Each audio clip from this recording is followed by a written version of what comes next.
here we go. Here's 5 things that as a beginner you should know about running.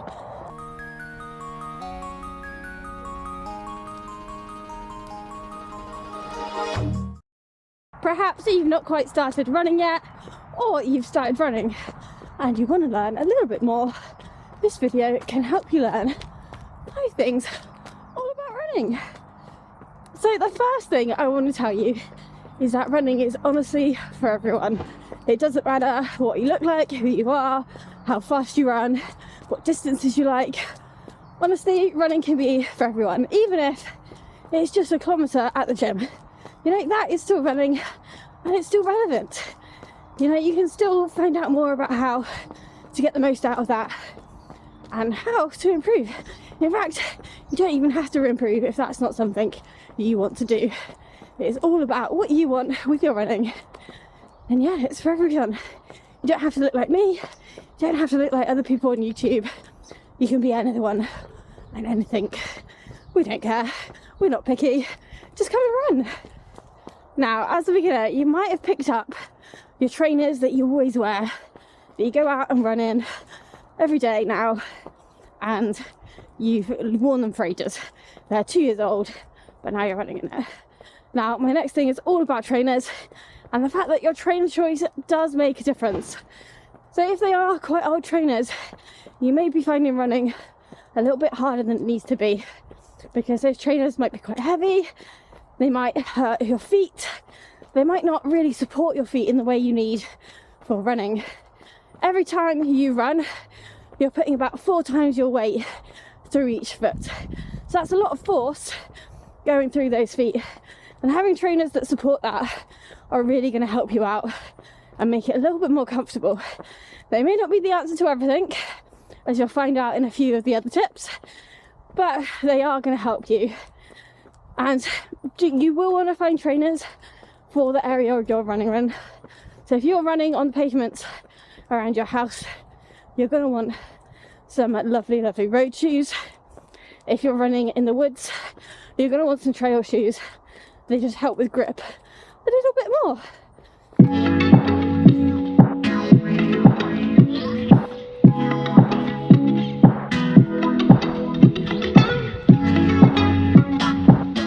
The next thing to learn is that you're still a runner if you need to walk. You don't need to run the whole route in order to class yourself as a runner. Honestly, like just a little bit of running, you can class yourself as a runner. It doesn't matter. There are still runs and races that I do where I walk throughout sections. Maybe there's a particular hill, or maybe you're just not feeling it on that day. You don't have to run 100% of the time to call yourself a runner. You just need to go out with the intention of doing a run. So whatever that run means to you, means you're a runner. And it kind of goes back to this whole perfectionist idea where you feel like you need to run 100% of the time, you need to run 5 times a week. There's this set criteria that you need in order to be a runner, but honestly there isn't. You do what you need to do. Maybe you run once a week and that's it, and that's fine. You can still be a runner. Maybe you run twice a day, you can still be a runner. You know, there isn't this bar that's set and everyone needs to cross over it. You know, if you want to call yourself a runner, you can call yourself a runner. If you don't, you don't have to. Maybe you don't quite identify as a runner, but do not think that being a runner is the be all and end all and that you need to be perfect, because you don't. I'm not perfect. I don't think I know a perfect runner out there.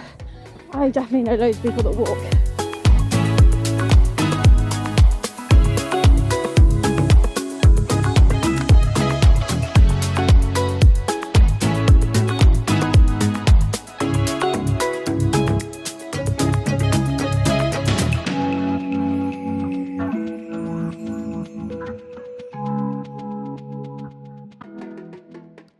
The next idea is something that may actually put you off running, and that's not something I want to do, but I do want to be realistic with what running is like. So as a beginner, you're likely to find running hard, and the honest truth of that is that it doesn't really get massively easy. So you'll always find that running is hard. Maybe that's the distance you're running, the paces you're trying to hit, or perhaps even just being consistent with it and fitting it in throughout your week. These are all areas in your running journey that are going to be hard, and it can take ages to overcome them, and it'll be like a big wave. Sometimes easy to fit those full runs in, other times it's hard. And the reason why I bring this up is because, just to reiterate how much of an accomplishment it is to be able to run. You know, like, it is hard and we're doing it. There's a running YouTuber out there from This Messy Happy, and she says, Mary says, this is hard, but we do hard things. And that is it really, isn't it? You know, running is hard, but we can do it. So yeah, just bear that in mind whilst you're running. You know, it can be hard, it can be easy, but overall it's an accomplishment once you've completed it. Number 5, and this is the final thing that I'm going to talk to you about today, and that is that running is such a great way to be able to see your local area in a different way. Once you hit kind of 10k, you're not going to still be doing the same loop over and over again, because you've got so much variety that you can fit in. Sorry, we're up a hill, and it can be so lovely to be able to go and explore what's around you. You can't see right now, but this is a lovely little lane that goes just through a farm. It's actually the second farm on this route, and without running I don't think ever would have come this way. But it's such a quiet road. In fact, there's a no through road to cars, so there's barely ever any cars on this section. And yeah, you might have places around you where you've walked or you've driven the car past, but running can be such a great way to take it all in and see different areas of it. I know that whenever I'm running, I'm always hyper conscious of what the ground actually looks like. So even if you're walking, you don't really pay attention to that. But when you're running at slightly faster speed, you take into account what's underneath you.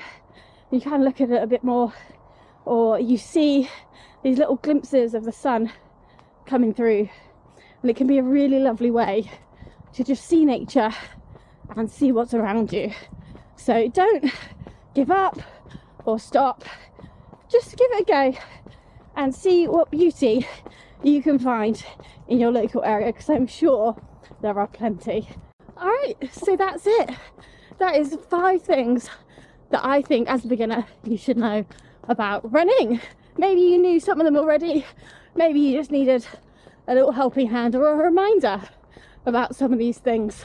Write down which one was your favourite in the comments below, and I'll see you next time. Happy running, everyone!